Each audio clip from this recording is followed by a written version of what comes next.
Shalom alaikum. Peace be with you. Meron na naman tayong isang topic na pag-aaralan ngayong to.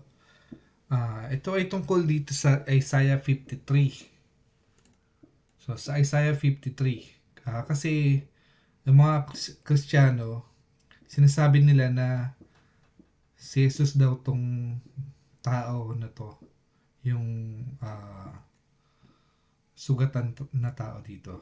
So, tingnan natin, suriin natin mabuti kung si Jesus nga ba. So, mag-uumpisa tayo sa Isaiah 53 verse 2. So, basahin natin dito sa English. For he grew up like a young plant and like a root out of dry ground. He had no form or majesty that we should look at him, and no beauty that we should desire him. So, sa Tagalog, basahin natin, sapagkat siya tutubo sa harap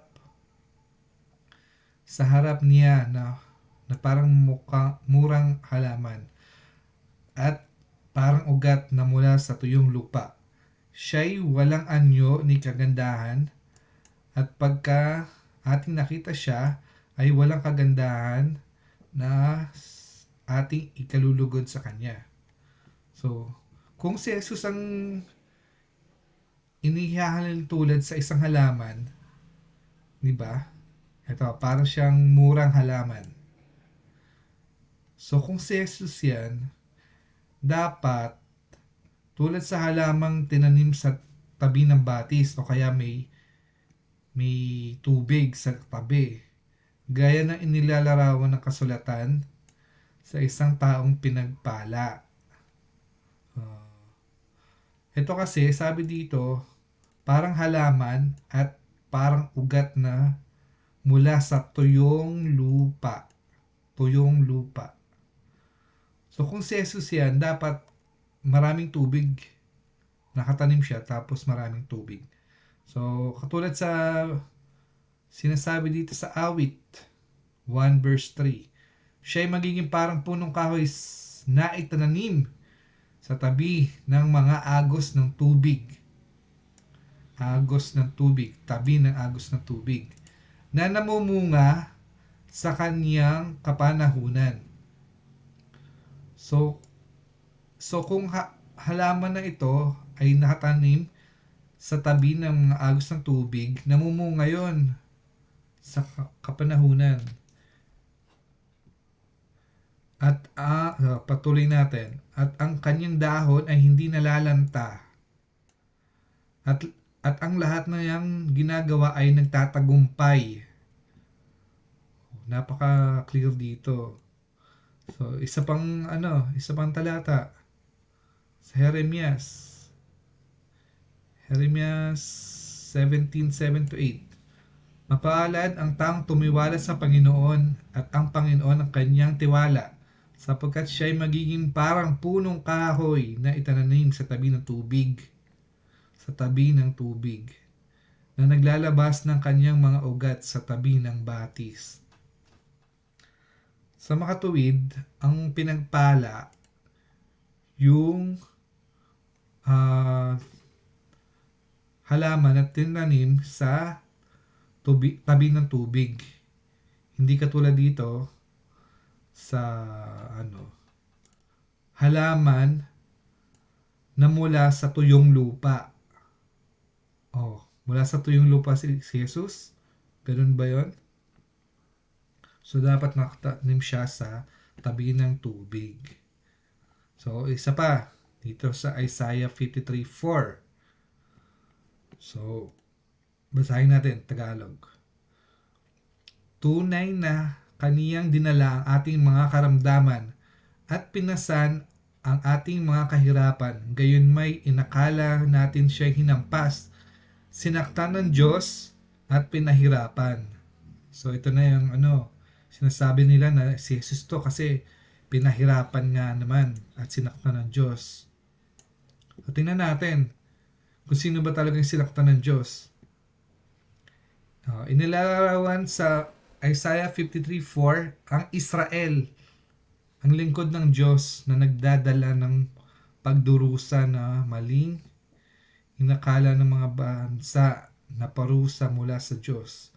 Ang salitang sinaktan ay ginagamit sa paraang metaphorical tulad din ng naunang talata kung saan siya ay hinatulan, inihalintulad sa isang halaman. So, metaphorical yung pagkakasabi na ayan, hinampas. Siya'y hinampas, sinaktan ng Diyos at pinahirapan. So, metaphorical yung pagkakasabi dyan na yung Israel ang pinahirapan ng Diyos, ang sinaktan ng Diyos at pinahirapan. Sa papaanong paraan sinaktan ng Diyos at pinahirapan ang Israel? Sa wikang propetiko ng Hebreo, ang mga salitang karamdaman, sakit, at mga sugat ay madalas tumutukoy sa exile, pagkatapon. Diba ang daming exile lagi nung simula nung nagkasalanan nagkaroon ng kasalanan ang Israel, nahati. Tapos na-exile sila, ang daming exile na nangyari. Paano pa sinaktan ng Diyos ang Israel? Pang-aapi gaya ng Holocaust, yung genocide sa mga Hudyo na naganap sa Europa noong ikalawang digmaang pandaigdig mula 1941 hanggang 1945 sa ilalim ng Nazi Germany. Okay? So, Israel yan, hindi yan ang Isaiah 53:4, hindi yan si Jesucristo. Israel yan, sinaktan ng Diyos at pinahirapan. So, ano pa? Sa Isaiah 53:7, basahin natin. Siya'y pinahirapan at siya'y pinigati, gayon may hindi niya ibinuka ang kanyang bibig. Siya'y dinala na parang kordero sa patayan at gaya ng tupa sa harap ng nagugupit sa kanya. Ay pipi, kaya hindi niya binuka ang kanyang bibig. So ito, yung pagbuka ng kanyang bibig, ibig sabihin nun, hindi siya nagreklamo. Di ba yung mga dinadala sa patayan at yung mga tupa na dinadala sa manggugupit, saka sa papatayin na yung tupa, hindi nagrereklamo yung tupa. So, hindi nagrereklamo yung tupa. So, tingnan natin kung hindi nagreklamo si Jesucristo. Ang konderong ito ay angkop kay Jesus sapagkat binuka ni Jesus ang kanyang bibig habang siya'y nasa krus. Basahin natin yung Mateo 27:14. So, at nang mag-iikasiyam na oras ay sumigaw si Jesus ng malakas na tinig na nagsasabi, Eli, Eli, lama sabachthani. Sa makatuwid bagay, Diyos ko, bakit mo ako pinabayaan? So, ibinuka ni Jesus yung bibig niya bago siya mamatay. At sinasabi na, Diyos ko, bakit mo ako pinabayaan? Kung sa perspective naman ni Jesus, alam naman niya na papatayin siya, di ba? Alam naman na papatayin siya. Bakit sinabi niya pa to? So, na-disqualified na naman siya dito sa Isaiah 53:7. Kasi ito yung tupa nito, yung tupa na to, hindi binuka ang kanyang bibig. Pero si Jesus, binuka niya yung bibig niya. Sa talatang ito, malinaw na tinanong ni Jesus kung bakit siya pinabayaan. Kahit alam naman niya na papatayin siya. Maliwanag na ang Isaiah 53:7 ay hindi tumutukoy kay Jesus. So ano pa? Ito Isaiah 53 sa verse 10. Basahin natin. Gayon may kinalugdan ng Panginoon na siya'y durugin. Kanyang inilagay siya sa dalamhati, pagkat iyong ginawang handog dahil sa kasalanan ang kanyang kaluluwa, ay makikita niya ang kanyang binhi, kaniyang pahahabain ang kanyang mga araw, at ang kalooban ng Panginoon ay giginhawa sa kanyang kamay.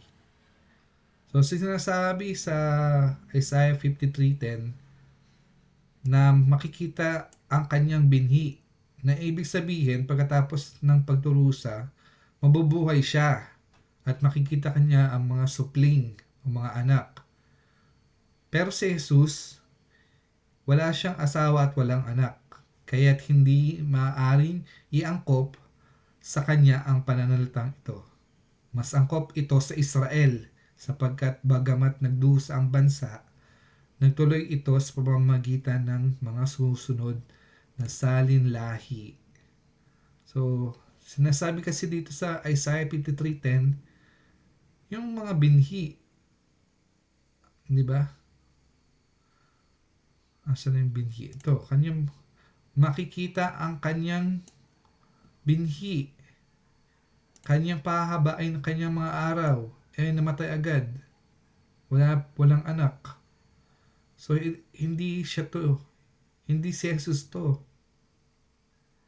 Okay? So, nakita natin ngayon na maraming inconsistency sa Isaiah 53:10 para sabihin natin na si Jesus yung suffering servant. So, hindi siya to, kundi ang Israel ito. Yung suffering servant, Israel yon. So, sana naintindihan natin ang paksa na to.